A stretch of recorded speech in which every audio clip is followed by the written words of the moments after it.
Hello everyone, welcome to our channel. Telugu రాష్ట్రాల్లోకి విస్తరించినటువంటి నైరుతి రుతుపవనాలు రాత్రి నుంచి రాయలసీమ జిల్లాలో కురుస్తున్నటువంటి వర్షాలు వివరాల్లోకి వెళ్ళడం. ఏ జిల్లాల్లో వర్షాలు పడతాయి, వాతావరణ పరిస్థితులు ఏంటో తెలుసుకునే ముందు మీరు ఇంకా మన ఛానల్ కనుక సబ్స్క్రైబ్ చేయలేదా అయితే వెంటనే సబ్స్క్రైబ్ చేసి పక్కనే ఉన్న బెల్ ఐకాన్ కూడా క్లిక్ చేసేయండి. ఇక లేట్ చేయకుండా వివరాల్లోకి కనుక వెళ్ళినట్లయితే కేరళ తీరాన్ని తాకి తెలుగు రాష్ట్రాల్లోకి మొదటిసారిగా విస్తరించనున్న ఈ సంవత్సరం నైరుతి రుతుపవనాలు.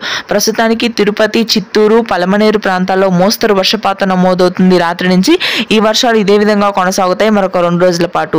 ఇక 2 రోజుల తర్వాత ఈ వర్షాలు నేరుగా మనకి దక్షిణ తెలంగాణ జిల్లాలకు కూడా విస్తరించే అవకాశం ఉంది. ఇప్పటికే వనపర్తి, వికారాబాద్, గద్వాల్, నాగర్ కర్నూల్, అదేవిధంగా మహబూబ్ నగర్ ప్రాంతాల్లో మోస్తరు వర్షపాతం నమోదవుతుంది. ఉత్తర తెలంగాణ, మధ్య తెలంగాణ జిల్లాల్లో కూడా భారీ వర్షాలు కురిసే అవకాశం ఉంది జూన్ మొదటి వారం చివరి భాగంలో. ఇక తెలంగాణతో పాటుగా మనకి మధ్యాంధ్ర జిల్లాల్లో కూడా ఈ రోజు వర్షాలు కురుస్తాయి.